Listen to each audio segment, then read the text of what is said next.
Bonjour, bonsoir, c'est Aubin9. Alors très content de vous retrouver. Alors aujourd'hui j'aimerais vous partager voilà, quelque chose de très positif pour moi.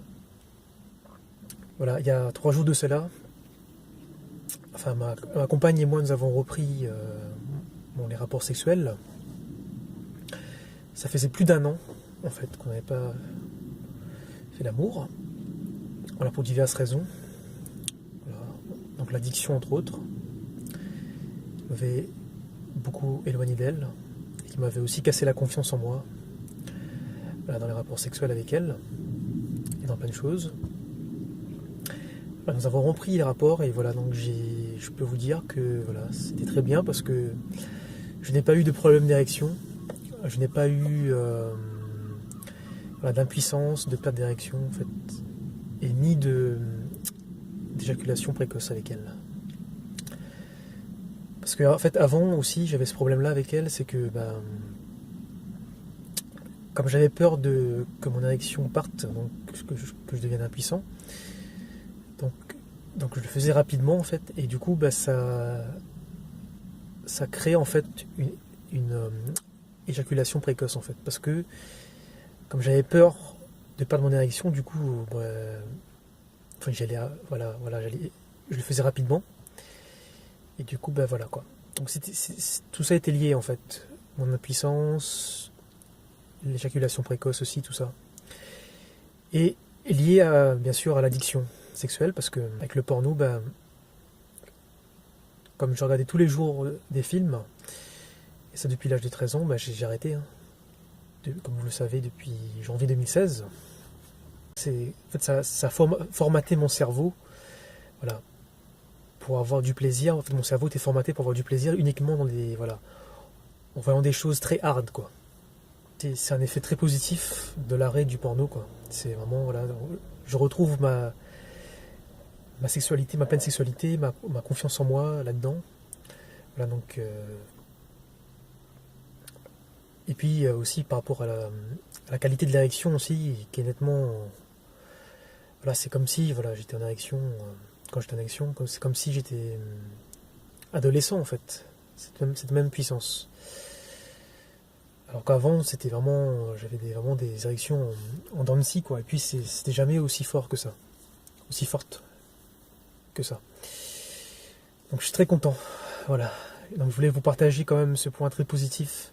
Ce que j'ai remarqué, c'est que quand je suis très fatigué, donc ça m'est arrivé plusieurs fois d'être très fatigué parce que j'avais de l'asthme, beaucoup d'asthme, lié en fait parce que j'avais mangé trop de produits laitiers. Du coup, je dormais peu en fait, et quand je dormais peu, genre 3 heures ou 4 heures par nuit, donc 2 jours d'affilée, en fait, c'est marrant, mais ces pulsions revenaient, quoi. Comme si mon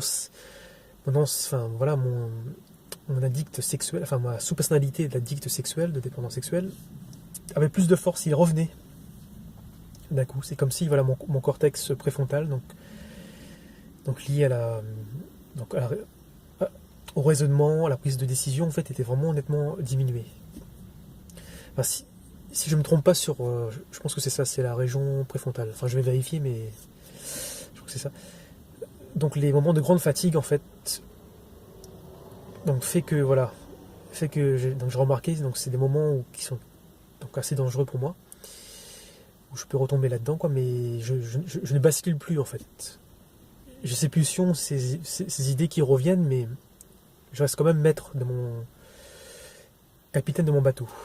Et puis quand j'ai ces idées-là, en fait, donc je vous ai pas dit, mais voilà, en fait avant je pense que j'ai toujours une sorte de fétichisme, par rapport aux pieds de femmes. C'est depuis tout jeune en fait. Et donc en fait voilà, quand j'ai pas ces pulsions, voilà, quand je suis pas hyper fatigué comme ça, que j'ai pas les pulsions là, en fait j'ai moins de pulsions vis-à-vis de ce fétichisme des pieds, voilà.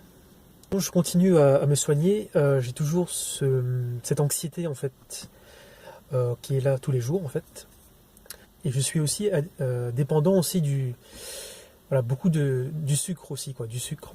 Donc tout ce qui est gâteau, tout ce qui est produit à base de sucre en fait, et de la caféine aussi. Donc je buvais beaucoup de café en fait, et beaucoup de sucre.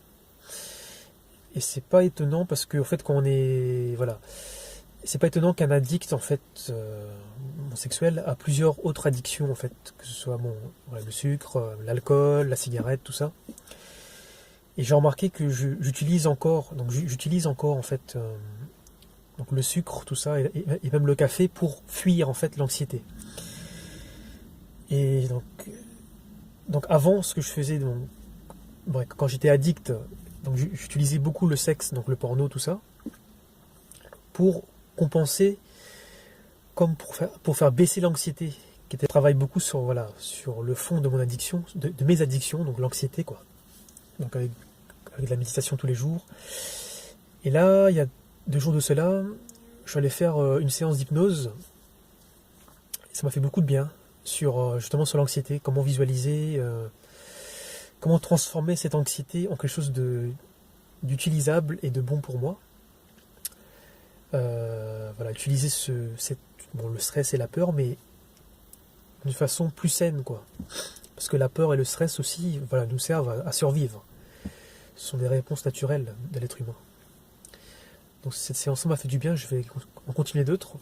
J'ai aussi pris conscience d'un truc, c'est que voilà, durant les réunions d'ASA, donc dépendant affectif et sexuel, durant une réunion téléphonique, il y avait plusieurs membres qui ont évoqué en fait l'addiction à la souffrance. Et en fait ça m'a beaucoup parlé, parce que je me suis dit aussi, c'est vrai que est-ce que je suis pas un peu addict aussi à la souffrance, au sens où voilà, si je suis pas stressé, si je suis pas angoissé, en fait c'est comme si j'avais un vide qu'il fallait combler quoi.